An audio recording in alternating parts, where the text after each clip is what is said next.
meus caros, nessa oportunidade nós vamos trazer as 10 mudanças aprovadas pelo missionário Davi Miranda quando ele era o presidente da instituição e pregava na sede mundial, ou seja, mudanças com o aval dele. Não vou seguir uma ordem cronológica porque daria muito trabalho. E também já digo que vou comprovar todas essas mudanças, vocês vão ver aí as próprias comprovações. Depois, se quiser acreditar que ele não aprovou mudança, que ele não fez mudança aí, é com vocês.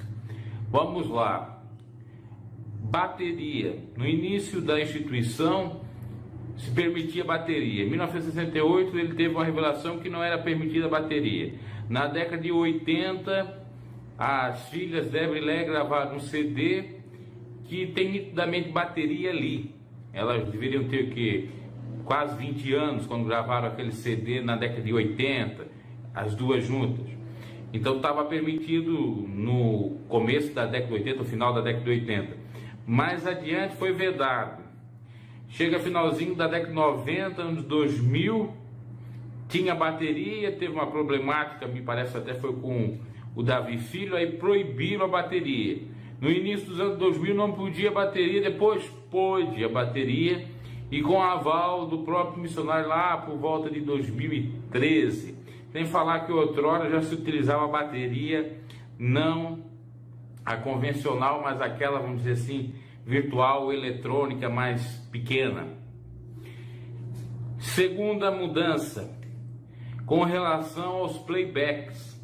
Conforme a Sofia Cardoso confirmou num dos vídeos que está até no YouTube, no início a Deus Amor permitia que outros cantores cantassem na própria IPDA de outras igrejas.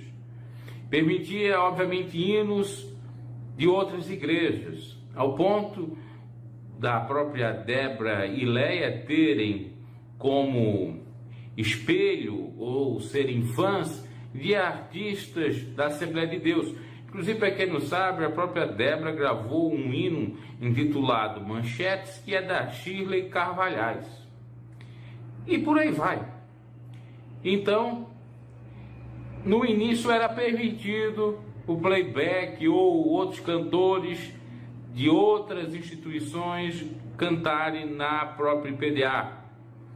Tinha até a gravadora lá da irmã do missionário que gravava com outros cantores.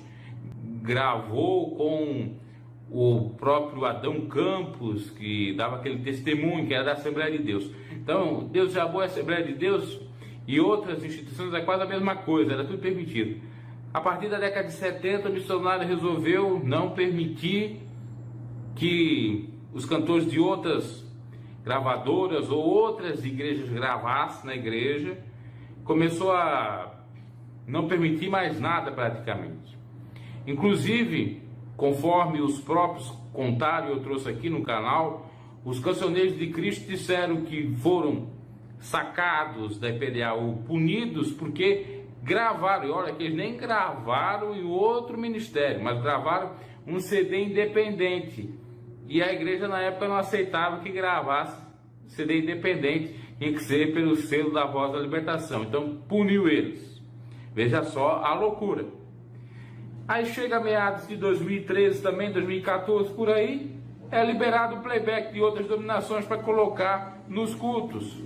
E eu pergunto, outrora podia? Não podia, mas ele liberou e até puniu severamente muitos cantores, vamos dizer assim. Também cabe destacar que a Sofia Cardoso, ela cantava a hora que quisesse com Araci Miranda, mesmo pertencendo a outro ministério, mesmo pertencendo à Assembleia de Deus, só porque era, obviamente, a filha adotiva da Araci. Outros já não podiam, o máximo que eles podiam é contar um testemunho ou cantar um hino abaixo do púlpito. Lembrando, a filha da Araci, ela entoava o acordeon em cima do púlpito. Isso tem até um vídeo, eu vi, já não me recordo mais, no Templo 2, que fica ali junto à sede mundial, junto ao principal templo, cantando com Araci Miranda. Muitos vão dizer, mas a Araci estava afastada, ela veio para o IPDA, mas a Sofia Cardoso não veio, continuou na Assembleia de Deus gravando os seus CDs. Então teve essa mudança sim, e também, se a gente parar para analisar, tinha a própria hipocrisia. Os outros não podiam, mas os parentes podiam fazer o que bem entendesse. Também já contei aqui no próprio canal que a outra irmã do missionário, que é viva, ela fundou um ministério e ela falava com o missionário, ela deu inclusive a sua palavra, a sua manifestação no culto fúnebre dele em 2015. Bom, vamos a outra mudança aprovada pelo missionário. A depilação está lá no regulamento interno. Muitos ficam dizendo, não é verdade, foi a diretoria que quis. Ora, o missionário não sabia de nada, ele não estava lá, ele não era o líder da diretoria, ele não sabia de nada. É óbvio que sim, e aprovou, não como uma regra, deixando assim naquela coisa meio que Maria Mole, meio que se você quiser fazer, faz, se você não quiser fazer, não faz, se você quiser depilar, depile, se você não quiser depilar, não depile, é isto. Mas outrora era proibido a depilação, e quando foi aprovado isto, o missionário era vivo sim. Outra mudança, permitir calça comprida para as mulheres trabalharem exatamente no mercado ou no trabalho secular.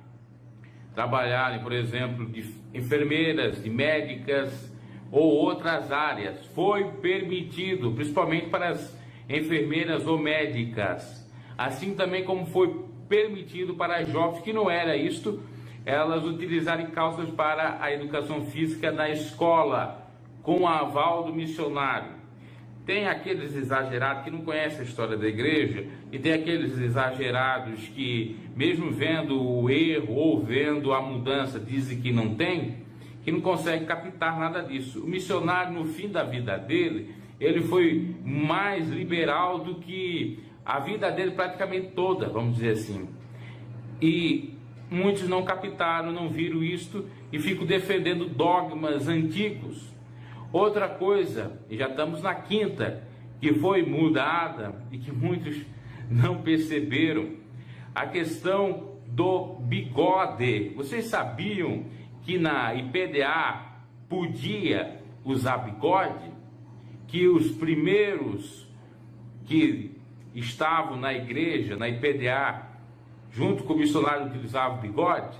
Depois veio a norma que o bigode só era permitido se a pessoa tivesse algum problema nos lábios, e se encerrou por aí. Então teve essa mudança.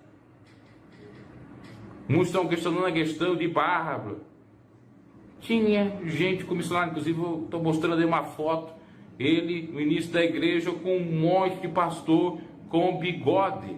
O próprio missionário chegou a dizer que utilizava no início da sua conversão um bigode bem ralézinho, bem fininho. Então não venha com pataquada.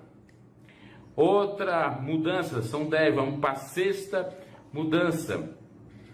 E essa também é interessante e aconteceu porque ocorreu com os seus familiares, ou seja, essa mudança se deu porque a prática fora feita pelos seus familiares, aí para não tirar eles, ele deu um migué. No início da obra, quem era divorciado não poderia pastorear, não podia pregar, não podia praticamente nada. Davi, filho divorciado, estava pregando. Então, mudança a partir dos anos 2000.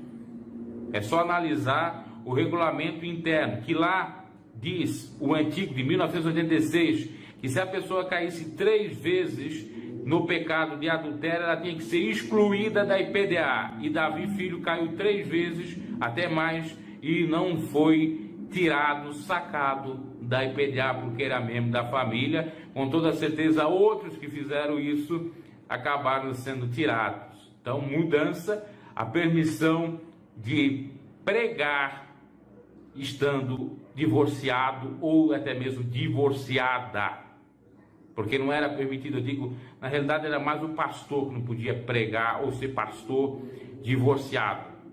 E já nesse campo da questão da pregação, outra mudança que ocorreu na própria IPDA, sétima mudança, referente às mulheres pregar. Outrora, na década de 80, 90, as mulheres pregavam abaixo do púlpito. Depois, com o passar do tempo, início dos anos 2000, começaram a pregar em cima do púlpito. E ainda teve outra mudança, outro avançar. As mulheres que outrora não podiam ser nada, praticamente, começaram a ser financeiras, começaram a ser dirigentes, como inclusive na minha época acabou sendo minha dirigente da sede estadual, a Lorena. Então é outra mudança que muitos acham que o missionário nunca mudou durante esses 50 e tantos anos de crente e 52 anos, quase 3, de Deus e amor. Mudou e muito. Muitas mudanças aconteceram. Oitava mudança, nós poderíamos até trazer mais mudanças, mas vamos ficando com as 10, vamos chegando agora às 3 últimas. Oitava mudança. Outrora o missionário pedia para colocar um copo d'água sobre o rádio, que ele iria orar e aquela água seria uma água ungida, abençoada. Depois ele pregou contra isso, dizendo que nunca tinha feito isso e aboliu isso, quando a própria diretoria começou a falar sobre essas heresias, e inclusive na época que o Johnny Mange lá estava. Então, mudança. Outrora se recomendava colocar um copo d'água, um lenço que ia ter unção, que ia alcançar a bênção. Depois, negando o que fez no passado e não fazendo mais. Nona mudança, tendo a ver com a própria televisão. No início da igreja era permitido ver televisão. Depois daquela revelação de 1968, não era mais permitido ver a própria TV. No entanto, permitiram desde 1995, 96 a internet, que dá quase no mesmo. A TV era a marca da besta, era a marca que vem da terra, o sinal da besta que vem da terra, e a internet que é do marca. Uma vez ele pregou, já no fim da sua vida, praticamente em 2014, mas isso não tem muito nada a ver. A grande questão é que foi trocado 6 por meia dúzia. E eu até diria que a internet era muito mais avançada para a pessoa se perder, muito mais avançada para a pessoa se perder do que a própria TV. Na realidade não é a TV, é os programas de TV. E com relação à última mudança, ou eu diria até que seria uma hipocrisia, você não podia tirar foto com nenhum líder religioso conhecido, você não poderia tirar foto com famosos, você não podia visitar outras igrejas, você não podia pregar em outras instituições. Acontece que Daniel Miranda, na época, ia ver as pregações de Marco Feliciano, disse que viu os DVDs do Feliciano, é onde que ele via, na TV ou na internet, e o próprio missionário tirou uma foto com Jarbas de Alencar, que além de ser pastor, é politiqueiro. E aí? Mudanças ou não mudanças? Mudou ou não mudou? Ou pelo menos pegava uma coisa e vivia outra, ou não fazia isto? Para analisar. Claro que teve uma pregação que ele disse que veio alguém atrás dele, que era esse Jarbas de Alencar, só que ele não disse o nome, e que ele orou para expulsar o demônio do adultério e tal. No entanto, não se podia ter contato. Como é que ele teve? Como é que ele recebeu? Tem muito mais mudanças. Pena que eu sou apenas da década do final dos anos 80, na realidade eu começo a me entender por gente estando na IPDA a partir de 95, 96. Então, daí até quase o presente momento, ou até a época que eu fiquei lá, até 2009, 2010, é que eu tenho informações, mais do que isso é difícil eu ter. E os irmãos mais antigos devem se raciocinar, pensar bem, concordar com o que eu estou dizendo e apontar mais outras mudanças, inclusive pode até deixar aqui nos comentários, sem xingamentos, falando aqui. Esse vídeo ele visa mostrar que não é só a IPDA que mudou, não é só o Davizinho que está mudando a IPDA, mas o próprio missionário durante a sua trajetória mudou e muito em muitos conceitos, em muitas coisas. Gospel News, seu canal de notícias e comentários. Deixe seu like, curta no inscrito no canal, se inscreva, abraço e até a próxima.